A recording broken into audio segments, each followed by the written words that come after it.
Ini adalah alasan kenapa menurut saya Toyota Fortuner ini masih banyak peminatnya dan juga kenapa harga jualnya relatif stabil dan cukup tinggi. Halo semuanya, kembali lagi di channel Muhammad Gemma di sini, dan di video ini saya akan membahas hal yang mengapa Toyota Fortuner ini masih sangat diminati dan juga harga jualnya relatif stabil dan tinggi. Oke, jadi pertama kali ini adalah Toyota Fortuner VRZ tahun 2016, register 2017, dengan kondisi yang masih cukup oke, lumayan prestis. Dia low kilometer, baru jalan sekitar 50-an ribu kilometer. Dan ya, lanjut ke alasan pertama. Alasan yang pertama itu adalah kenyamanan yang diberikan oleh Toyota Fortuner ini, mau kita sebagai penumpang atau kita sebagai pengemudi.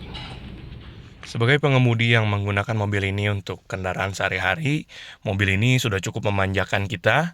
Kayak ada aksen-aksen yang memberikan sebuah kemewahan di sini, ada aksen-aksen kayu dan juga sentuhan soft touch di sini. Untuk material juga walaupun banyak plastiknya, tapi ya sedikit memberikan sebuah luxury sensasinya. Lalu juga head unit yang bisa menjaga kita terhibur di jalan, terkoneksi dengan Bluetooth segala macem. Sound systemnya yang lumayan oke sih, oke aja. Lalu juga ya bagaimana dengan cara mengendarai mobil ini yang tidak begitu sulit, walaupun ukurannya yang cukup besar, menjadikan mobil ini mobil yang cukup untuk kebutuhan sehari-hari. Ya, jika untuk kebutuhannya kita sebagai penumpang ya jauh lebih dari cukup untuk memenuhi kebutuhan kita. Sini ya untuk space sih cukup lega ya, legroom, walaupun ini kursi depan posisinya dia agak maju, tapi ya untuk penumpang dia cukup, legroom dia lega. Untuk headroom juga cukup ya. Tinggi badan saya 178, berat badan saya kurang lebih 80 kilo, dan ya masih nyaman lah duduk di Fortuner ini sebagai penumpang untuk kebutuhan bepergian sehari-hari. Cuman ya mungkin di tengah ini dia hanya bisa fit untuk 2 orang aja, bisa sih 3 mungkin, tapi itu kurang nyaman untuk berpergian jauh. Dan nyamannya atau idealnya di baris tengah ini dia idealnya untuk 2 orang. Dan kita akan coba lihat belakangnya.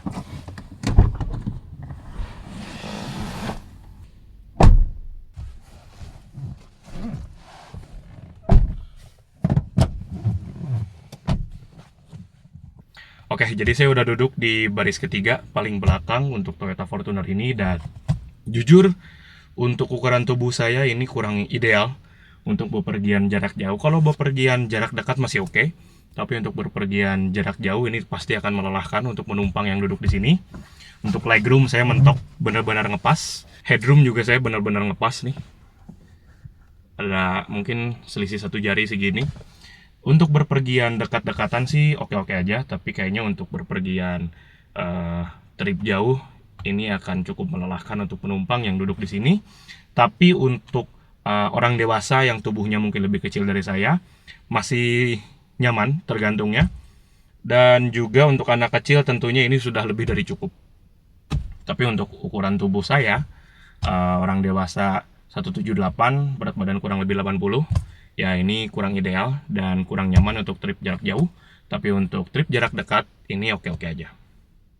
Oke, jadi mungkin itu alasan pertama, karena dia SUV 7-seater dan juga dia bisa membawa banyak penumpang sekaligus barang dalam satu jalan. Jadi practicality yang menjadikan mobil ini masih banyak peminatnya.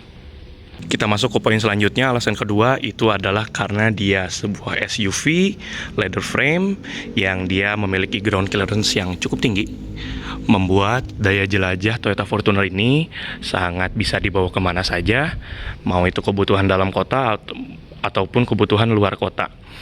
Untuk ini varian yang 4x2-nya. Tapi untuk yang varian 4x4 tentu daya jelajah jauh lagi lebih luas lagi daya jelajahnya untuk mobilnya, karena dia 4x4 bisa melalui track on road maupun off road. Tapi untuk 4x2 ini sebetulnya udah cukup untuk memenuhi kebutuhan keluarga di Indonesia. Dia 7-seater, bisa bisa membawa banyak orang dan juga bisa membawa barang sekaligus, dan juga daya jelajah karena memiliki ground clearance yang tinggi, apalagi untuk varian 4x4 bisa dibawa on-road maupun off-road. Alasan ketiga itu adalah di mesinnya. Jadi untuk mobil ini, Toyota Fortuner VRZ tahun 2017, dia masih pakai mesin yang 2GD, 2400 cc, turbo, direct injection, dan udah common rail. Dan juga dia menghasilkan sekitar tenaga 150-an horsepower di maksimumnya. Dan juga torsi 400 Nm di RPM cukup rendah, 1600 sampai 2000.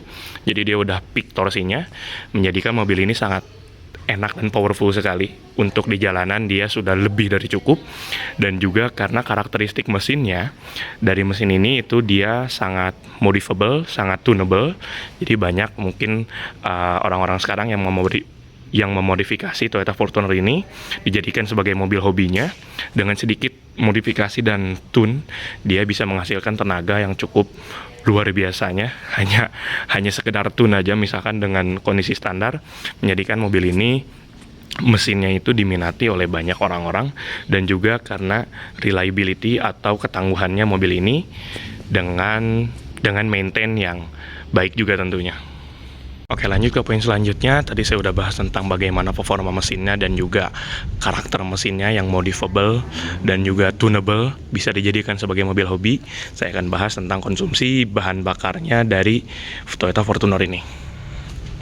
Oke, jadi untuk konsumsi bahan bakar dari Toyota Fortuner ini mungkin subjektif ya, tapi untuk mobil cukup besar, cc juga 2400, dia bisa di MID dia sekitar 19,9, ya anggap 110 lah ya.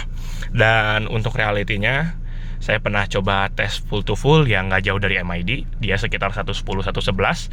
Kalau di tol dia bisa lebih irit lagi karena dia bisa menjaga RPM cukup rendah di kecepatan yang sudah cukup untuk cruising di tol. Jadi ya untuk di tol pasti jauh lebih irit lagi. Tapi untuk ini MID settingan dalam kota ya, saya belum pakai luar kota jauh. Jadi MID-nya pasti dia membaca konsumsi ketika warawiri di kota. Dan ya mungkin relatif, tapi untuk SUV 2400 cc 7-seater bisa dikatakan irit lah ya. Cuman ya untuk power yang dihasilkan olehnya, lalu juga konsumsi bahan bakar yang dikonsumsi untuk mesinnya, ya cukup oke. Jadi kan mungkin salah satu alasan kenapa mobil ini masih sangat diminati. Poin terakhir yang ingin saya tunjukkan adalah Toyota Fortuner ini bisa dikatakan dia menjual status. Status di sini maksudnya apa? Jadi kebanyakan untuk masyarakat Indonesia menganggap bahwa Toyota Fortuner ini adalah mobil yang cukup mewah. Dan juga ketika orang membeli mobil ini, mereka dikategorikan adalah salah satu kelas di masyarakat yang cukup tinggi. Menjadikan kenapa mobil ini punya stigma yang dikaitkan dengan jika memiliki mobil ini, ya tentunya dia adalah orang yang berada. Saya nggak bilang itu hal yang benar, saya juga nggak bilang itu hal yang salah. Tapi dari analisis saya bahwa mengapa harga di pasaran bekasnya mobil ini cukup tinggi dan juga peminatnya masih banyak, selain alasan karena dia sebuah Toyota, reliable, konsumsi bahan bakar yang cukup oke, dia 7-seater, daya jelajahnya juga yang cukup jauh.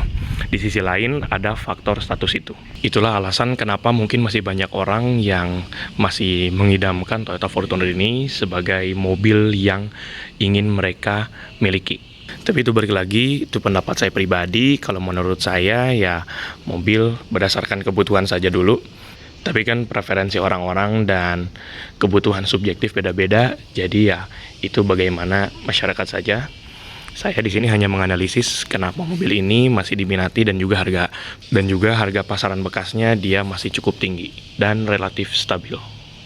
Oke, jadi mungkin itu alasan yang bisa saya berikan berdasarkan analisis saya pribadi. Saya di sini mohon maaf jika masih banyak kesalahan dan kekurangan dalam video ini dari segi substansi maupun dari segi kualitas video. Dan ya terima kasih untuk teman-teman semua yang sudah menonton sampai akhir video. Jangan lupa tekan tombol like jika teman-teman suka dengan video ini dan juga subscribe ke channel saya. Oke, terima kasih teman-teman semuanya.